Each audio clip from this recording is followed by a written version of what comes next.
Hi hello ಎಲ್ಲರಿಗೂ ನಮಸ್ಕಾರ. ಕನ್ನಡ ಕಿಚನ್ಗೆ ಸ್ವಾಗತ. ಇವತ್ತಿನ ವಿಡಿಯೋದಲ್ಲಿ ನಾವು ಮಧ್ಯಾಹ್ನದ ಊಟದ ಜೊತೆಗೆ ಈ ಥರ ಸೈಡ್ ಡಿಶ್ ಏನಾದರೂ ಇದ್ದರೆ ತುಂಬಾ ರುಚಿಯಾಗಿರುತ್ತೆ ಊಟ.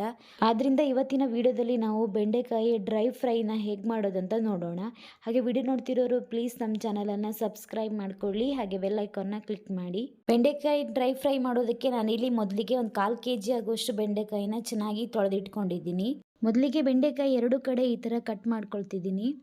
ನಂತರ ನಾನಿಲ್ಲಿ ಬೆಂಡೆಕಾಯಿ ಮಧ್ಯಭಾಗದಲ್ಲಿ ಈ ಥರ ಕಟ್ ಮಾಡಿಕೊಂಡು ಇದರೊಳಗಡೆ ಸ್ಟಫಿಂಗ್ನ ಮಾಡ್ಕೊಳ್ಬೇಕಾಗತ್ತೆ. ಮೊದಲಿಗೆ ನಾನು ಎಲ್ಲ ಬೆಂಡೆಕಾಯಿನೂ ಈ ಥರ ಕಟ್ ಮಾಡಿ ಇಟ್ಕೊಂಡಿದ್ದೀನಿ. ಇದಕ್ಕೆ ಒಂದು 1/4 ಟೀ ಸ್ಪೂನ್ ಆಗುವಷ್ಟು ಉಪ್ಪನ್ನು ಹಾಕಿ ಇದನ್ನ ಚೆನ್ನಾಗಿ ಒಂದು ಸಲ ಮಿಕ್ಸ್ ಮಾಡಿ ಒಂದು 10 ನಿಮಿಷಗಳ ಕಾಲ ಇದನ್ನ ಇಡ್ತೀನಿ. ಈ 10 ನಿಮಿಷ ಆಗೋದ್ರೊಳಗಡೆ ಇದಕ್ಕೆ ಬೇಕಾಗಿರುವಂಥ ಸ್ಟಫಿಂಗ್ನ ರೆಡಿ ಮಾಡ್ಕೊಳ್ಳೋಣ.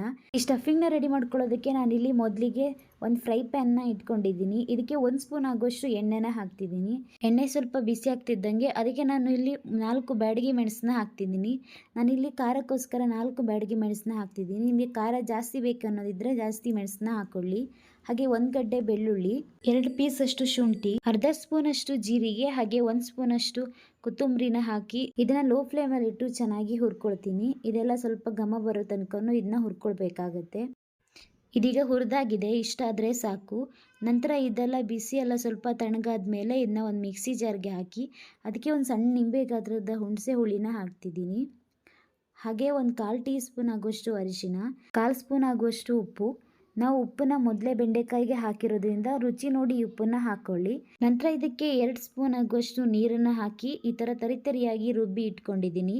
ಇದನ್ನ ನುಣ್ಣಗೆ ರುಬ್ಬೋದೇನು ಬೇಕಾಗಿಲ್ಲ, ಈ ಥರ ತರಿತರಿಯಾಗಿ ರುಬ್ಬಿ ಇಟ್ಕೊಂಡ್ರೆ ಸಾಕಾಗತ್ತೆ. ನಂತರ ನಾವು ಕಟ್ ಮಾಡಿ ಇಟ್ಕೊಂಡಿರುವಂಥ ಬೆಂಡೆಕಾಯಿನ ಓಪನ್ ಮಾಡಿ ಅದರೊಳಗಡೆ ಈ ಥರ ಸ್ಟಫಿಂಗ್ ಮಾಡ್ಕೊಳ್ಬೇಕಾಗತ್ತೆ. ನಾನಿಲ್ಲಿ ಎಲ್ಲ ಬೆಂಡೆಕಾಯನ್ನು ಈ ಥರ ಸ್ಟಫಿಂಗ್ ಮಾಡಿ ಇಟ್ಕೊಂಡಿದ್ದೀನಿ.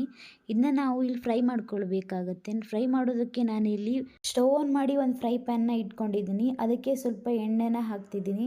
ಎಣ್ಣೆ ಎಲ್ಲ ಸ್ವಲ್ಪ ಬಿಸಿ ಆದ ನಂತರ ಅದಕ್ಕೆ ನಾನು ಸ್ಟಫಿಂಗ್ ಮಾಡ್ಕೊಂಡಿರುವಂಥ ಬೆಂಡೆಕಾಯಿನ ಹಾಕಿ ಫ್ರೈ ಮಾಡ್ಕೊಳ್ತೀನಿ. ನಾನಿಲ್ಲಿ ಎಲ್ಲ ಬೆಂಡೆಕಾಯನ್ನು ಎಣ್ಣೆಗೆ ಹಾಕಿ ಒಂದು ಲಿಡ್ ಕ್ಲೋಸ್ ಮಾಡಿ 5 ನಿಮಿಷ ಇದನ್ನ ನಾನು ಫ್ರೈ ಮಾಡ್ಕೊಳ್ತೀನಿ. ಆ ಬೆಂಡೆಕಾಯಿ ಚೆನ್ನಾಗಿ ಎಣ್ಣೆಯಲ್ಲೇ ಫ್ರೈ ಆಗುತ್ತೆ. ಆಗ ಇದೀಗ 5 ನಿಮಿಷ ಆಗಿದೆ. ಒಂದು ಕಡೆ ಬೆಂಡೆಕಾಯಿ ಎಲ್ಲ ಚೆನ್ನಾಗಿ ಫ್ರೈ ಆಗಿದೆ, ಅದನ್ನ ಉಲ್ಟಾ ಹಾಕ್ಕೊಳ್ಳಿ. ಹಾಗೆ ಇನ್ನೊಂದು ಕಡೆನೂ ಒಂದು 2 ನಿಮಿಷಗಳ ಕಾಲ ಚೆನ್ನಾಗಿ ಫ್ರೈ ಮಾಡ್ಕೊಳ್ಳಿ. ಬೆಂಡೆಕಾಯಿ ಫ್ರೈ ಮಧ್ಯಾಹ್ನದ ಊಟದ ಜೊತೆಗೆ ಸೈಡ್ ಡಿಶ್ ಆಗಿ ತುಂಬಾ ರುಚಿಯಾಗಿರುತ್ತೆ. ಹಾಗೆ ಇದು ಬೆಂಡೆಕಾಯಿ ಫ್ರೈ ಆಗಿದೆ ಎರಡು ಕಡೆ. ಇದನ್ನ ಈಗ ತೆಗೆದಿಟ್ಕೊಳ್ತೀನಿ. ಹಾಗೆ ನೀವು ಕೂಡ ಮನೆಯಲ್ಲಿ ಟ್ರೈ ಮಾಡಿ ಹೇಗೆ ಬಂದಿದೆ ಅಂತ ಕಮೆಂಟ್ ಮಾಡಿ. ನಿಮಗೆ ಇಷ್ಟ ಆದರೆ ಈ ವಿಡಿಯೋ ಪ್ಲೀಸ್ ಒಂದು ಲೈಕ್ ಮಾಡಿ, ಶೇರ್ ಮಾಡಿ, ಕಮೆಂಟ್ ಮಾಡಿ. ಹಾಗೆ ನಮ್ಮ ಚಾನಲನ್ನು ಸಬ್ಸ್ಕ್ರೈಬ್ ಮಾಡಿಕೊಂಡು ಸಪೋರ್ಟ್ ಮಾಡಿ. Thank you.